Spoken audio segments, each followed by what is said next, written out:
Bleak House by Charles Dickens. Chapter 38. A Struggle. When our time came for returning to Bleak House again, we were punctual to the day and were received with an overpowering welcome. I was perfectly restored to health and strength, and finding my housekeeping keys laid ready for me in my room, rang myself in, as if I had been a new year, with a merry little peal. "Once more, duty, duty, Esther," said I, "and if you are not overjoyed to do it, more than cheerfully and contentedly through anything and everything, you ought to be. That's all I have to say to you, my dear." The first few mornings were mornings of so much bustle and business, devoted to such settlements of accounts, such repeated journeys to and fro between the growlery and all other parts of the house, so many rearrangements of drawers and presses, and such a general new beginning altogether, that I had not a moment's leisure. But when these arrangements were completed and everything was in order, I paid a visit of a few hours to London, which something in the letter I had destroyed at Chesney Wold had induced me to decide upon in my own mind. I made Caddy Jellyby (her maiden name was so natural to me that I always called her by it) the pretext for this visit, and wrote her a note previously, asking the favour of her company on a little business expedition. Leaving home very early in the morning, I got to London by stage-coach in such good time that I got to Newman Street with the day before me. Caddy, who had not seen me since her wedding day, was so glad and so affectionate that I was half inclined to fear I should make her husband jealous. But he was, in his way, just as bad, as good, and in short it was the old story, and nobody would leave me any possibility of doing anything meritorious. The elder Mr. Turveydrop was in bed, I found, and Caddy was milling his chocolate, which a melancholy little boy who was an apprentice (it seemed such a curious thing to be apprenticed to the trade of dancing) was waiting to carry upstairs. Her father-in-law was extremely kind and considerate, Caddy told me, and they lived most happily together. When she spoke of their living together, she meant that the old gentleman had all the good things and all the good lodging, while she and her husband had what they could get, and were poked into 2 corner rooms over the mews. "And how is your mamma, Caddy?" said I. "Why, I hear of her, Esther," replied Caddy, "through Pa, but I see very little of her. We're good friends, I'm glad to say, but Ma thinks there is something absurd in my having married a dancing master, and she's rather afraid of its extending to her." It struck me that if Mrs. Jellyby had discharged her own natural duties and obligations before she swept the horizon with the telescope in search of others, she would have taken the best precautions against becoming absurd, but I need scarcely observe that I kept this to myself. "And your papa, Caddy?" "He comes here every evening," returned Caddy, "and he's so fond of sitting in the corner that it's a treat to see him." Looking at the corner, I plainly perceived the mark of Mr. Jellyby's head against the wall. It was consolatory to know that he had found such a resting-place for it. "And you, Caddy?" said I. "You're always busy, I'll be bound." "Well, my dear," returned Caddy, "I am indeed. For to tell you a grand secret, I am qualifying myself to give lessons. Prince's health is not strong, and I want to be able to assist him. What with schools and classes here and private pupils and the apprentices, he really has too much to do, poor fellow."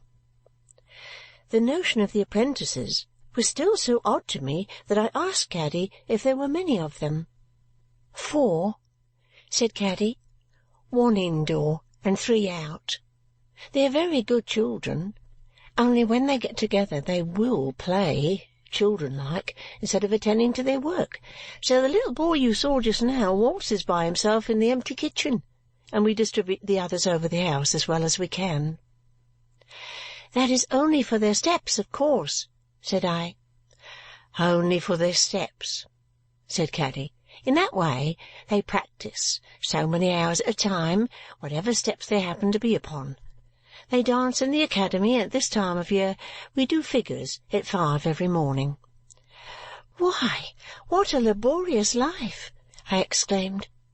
"I assure you, my dear," returned Caddy, smiling, "when the outdoor 'prentices ring us up in the morning, the bell rings into our room, not to disturb old Mr. Turveydrop, and when I put up the window and see them standing on the doorstep with their little pumps under their arms, I am actually reminded of the sweeps." All this presented the art to me in a singular light, to be sure. Caddy enjoyed the effect of her communication and cheerfully recounted the particulars of her own studies.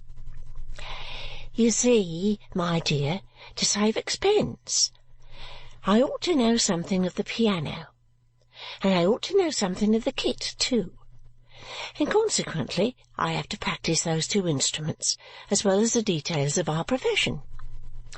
If Ma had been like anybody else, I might have had some little musical knowledge to begin upon. However, I hadn't any, and that part of the work is at first a little discouraging, I must allow. But I have a very good ear, and I'm used to drudgery. I have to thank Ma for that, at all events. And where there's a will, there's a way, you know, Esther, the world over." Saying these words, Caddy laughingly sat down at a little jingling square piano and really rattled off a quadrille with great spirit. Then she good-humouredly and blushingly got up again, and while she still laughed herself, said, "Don't you laugh at me, please, that's a dear girl." I would sooner have cried, but I did neither. I encouraged her and praised her with all my heart, for I conscientiously believed, dancing-master's wife though she was, and dancing-mistress though in her limited ambition she aspired to be, she had struck out a natural, wholesome, loving course of industry and perseverance that was quite as good as a mission. "My dear," said Caddy, delighted, "you can't think how you cheer me. I shall owe you don't know how much. What changes, Esther, even in my small world! You recollect that first night when I was so unpolite and inky. Who would have thought then of my ever teaching people to dance, of all other possibilities and impossibilities?" Her husband, who had left us while we had this chat, now coming back, preparatory to exercising the apprentices in the ball-room, Caddy informed me she was quite at my disposal. But it was not my time yet. I was glad to tell her, for I should have been vexed to take her away then. Therefore we three adjourned to the apprentices together, and I made one in the dance. The apprentices were the queerest little people. Besides the melancholy boy, who I hoped had not been made so by waltzing alone in the empty kitchen, there were 2 other boys and one dirty little limp girl in a gauzy dress. Such a precocious little girl, with such a dowdy bonnet on, that too of a gauzy texture, who brought her sandal shoes in an old threadbare velvet reticule. Such mean little boys when they were not dancing, with string and marbles and cramp bones in their pockets, and the most untidy legs and feet, and heels particularly. I asked Caddy what had made their parents choose this profession for them. Caddy said she didn't know. Perhaps they were designed for teachers, perhaps for the stage. They were all people in humble circumstances, and the melancholy boy's mother kept a ginger-beer shop. We danced for an hour with great gravity, the melancholy child doing wonders with his lower extremities, in which there appeared to be some sense of enjoyment, though it never rose above his waist.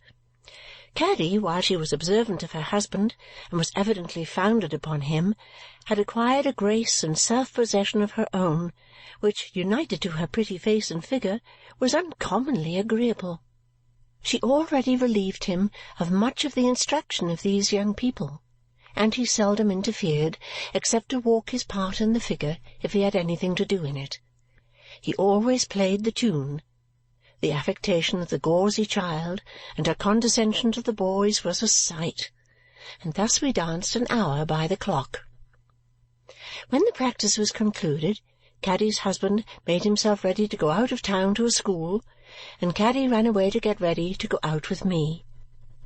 I sat in the ballroom in the interval, contemplating the apprentices.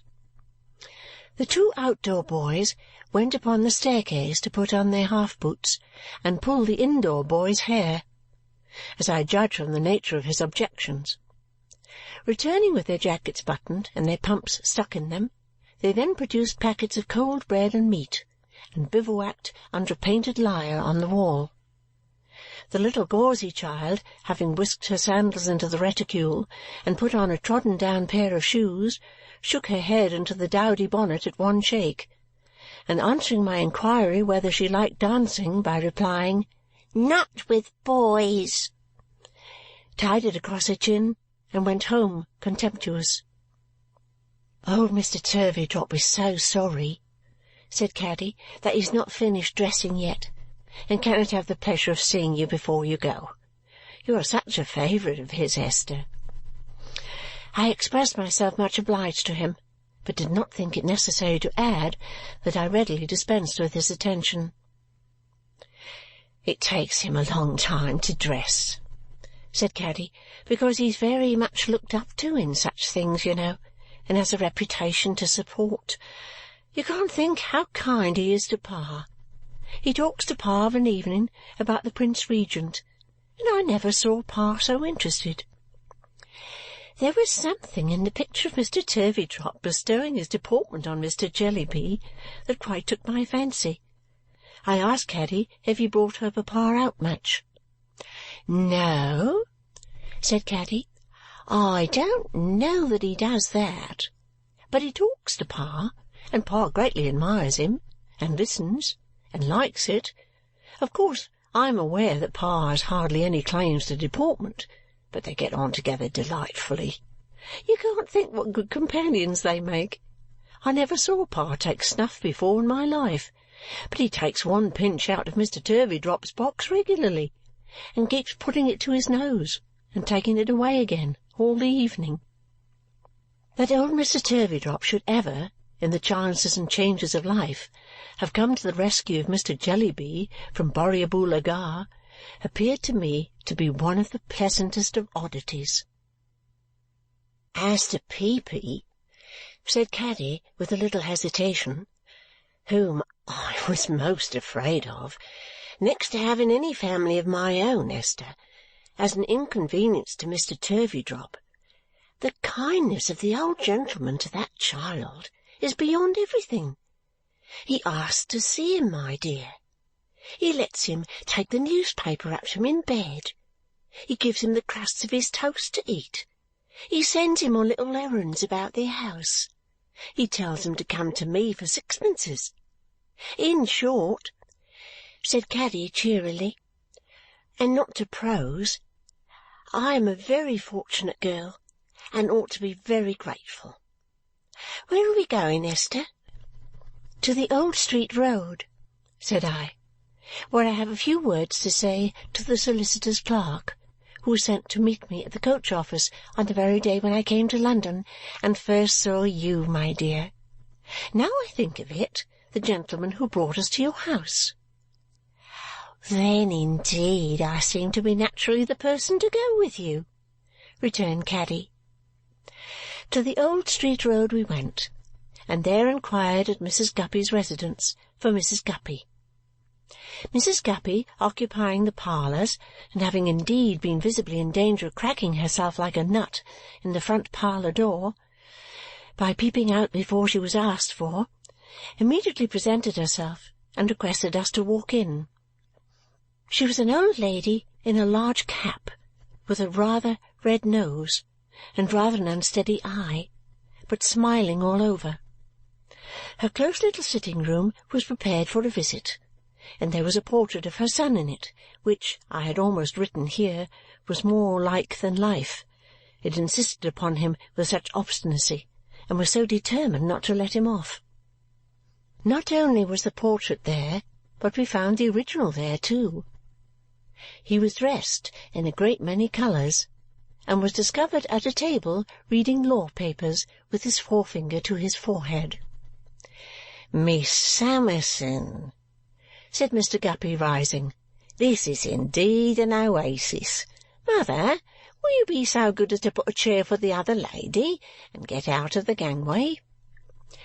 Mrs. Guppy, whose incessant smiling gave her quite a waggish appearance, did as her son requested, and then sat down in a corner, holding her pocket-handkerchief to her chest like a fomentation with both hands. I presented Caddy, and Mr. Guppy said that any friend of mine was more than welcome. I then proceeded to the object of my visit. "I took the liberty of sending you a note, sir," said I. Mr. Guppy acknowledged the receipt by taking it out of his breast-pocket, putting it to his lips, and returning it to his pocket with a bow. Mr. Guppy's mother was so diverted that she rolled her head as she smiled and made a silent appeal to Caddy with her elbow. "Could I speak to you alone for a moment?" said I. Anything like the jocoseness of Mr. Guppy's mother just now I think I never saw. She made no sound of laughter, but she rolled her head and shook it and put her handkerchief to her mouth and appealed to Caddy with her elbow and her hand and her shoulder, and was so unspeakably entertained altogether that it was with some difficulty she could marshal Caddy through the little folding door into her bedroom adjoining. "Miss Summerson," said Mr. Guppy, "you will excuse the waywardness of a parent ever mindful of a son's happiness. My mother, though highly exasperating to the feelings, is actuated by maternal dictates."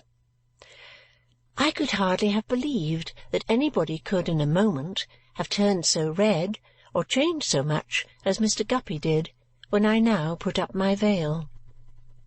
"I ask the favour of seeing you for a few moments here," said I, "in preference to calling at Mr. Kenge's, because, remembering what you said on an occasion when you spoke to me in confidence, I feared I might otherwise cause you some embarrassment, Mr. Guppy."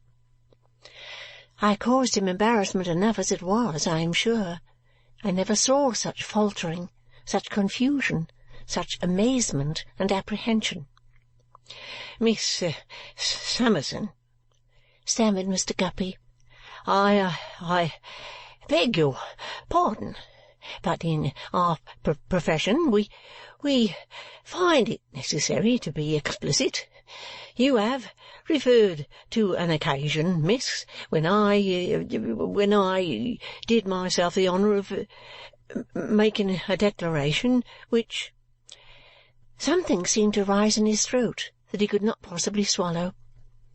He put his hand there, coughed, made faces, tried again to swallow it, coughed again, made faces again, looked all round the room, and fluttered his papers.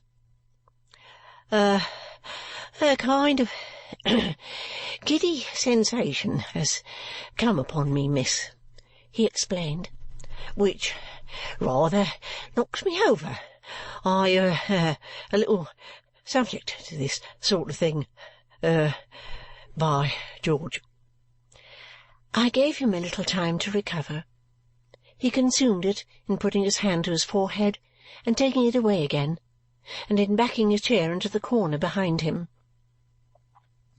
"My intention was to remark, miss," said Mr. Guppy, "dear me, something bronchial, I think, to remark that you was so good on that occasion as to repel and repudiate that declaration. You wouldn't perhaps object to admit that? Though no witnesses are present, it might be a satisfaction to your mind if you was to put in that admission." "There can be no doubt," said I, "that I declined your proposal without any reservation or qualification whatever, Mr. Guppy." "Thank you, miss," he returned, measuring the table with his troubled hands. "So far that's satisfactory, and it does you credit. This is certainly bronchial. Must be in the tubes. You wouldn't perhaps be offended if I was to mention, not that it's necessary, for your own good sense or any person's sense must show him that, if I was to mention that such declaration on my part was final and there terminated?" "I quite understand that," said I.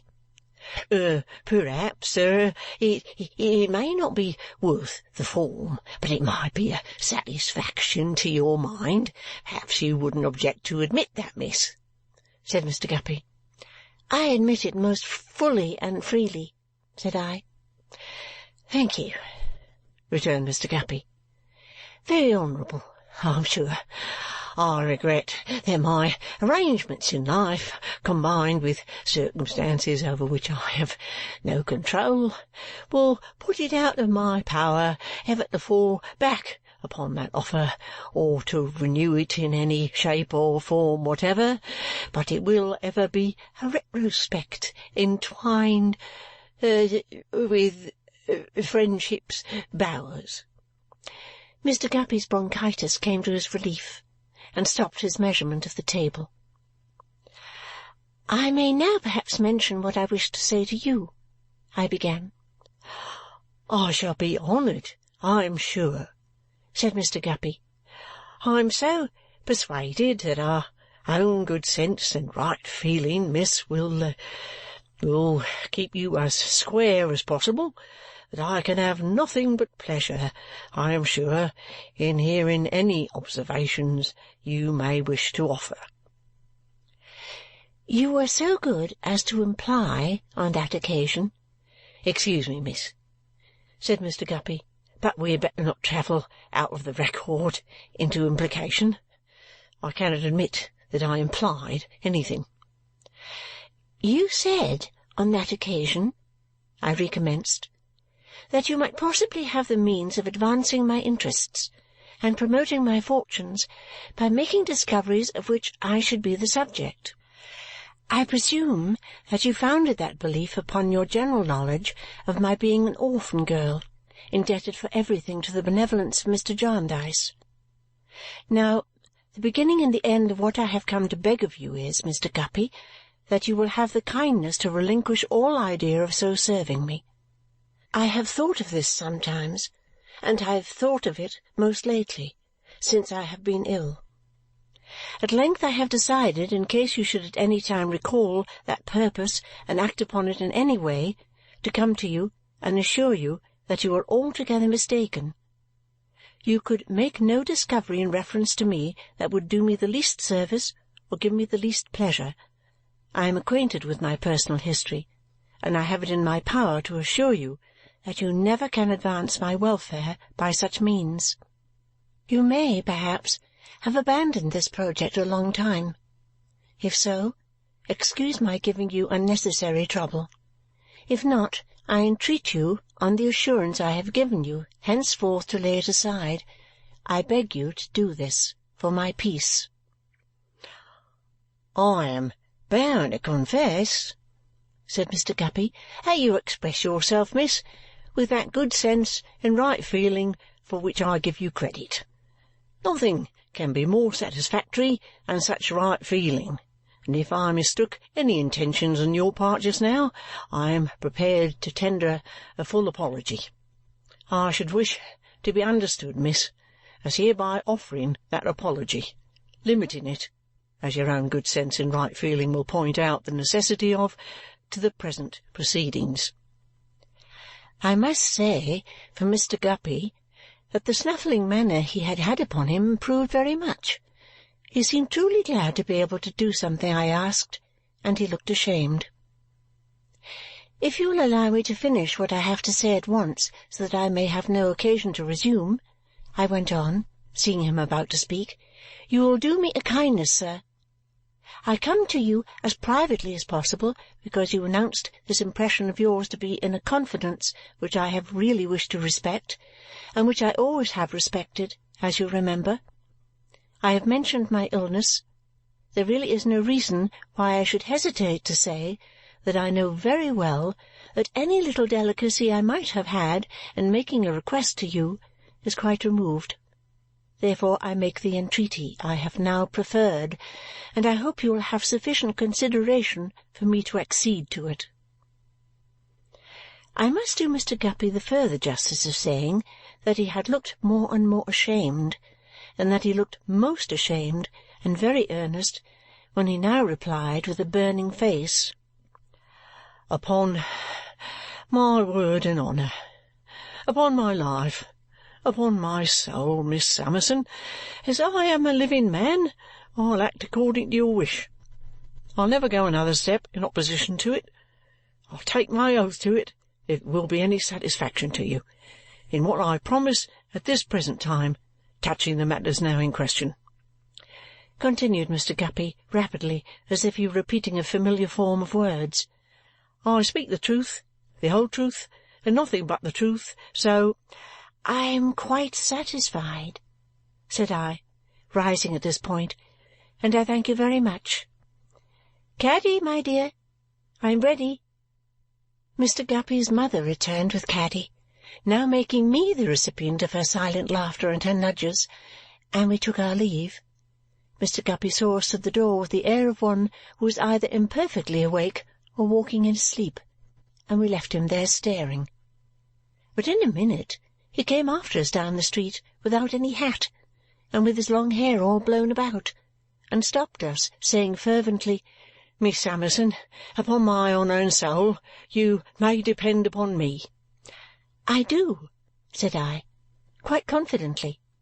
"I beg your pardon, miss," said Mr. Guppy, going with one leg and staying with the other, "but this lady being present, your own witness, it might be a satisfaction to your mind, which I should wish to set at rest, if you was to repeat those admissions." "Well, Caddy," said I, turning to her, "perhaps you will not be surprised when I tell you, my dear, that there never has been any engagement." "No proposal or promise of marriage whatsoever?" suggested Mr. Guppy. "No proposal or promise of marriage whatsoever," said I.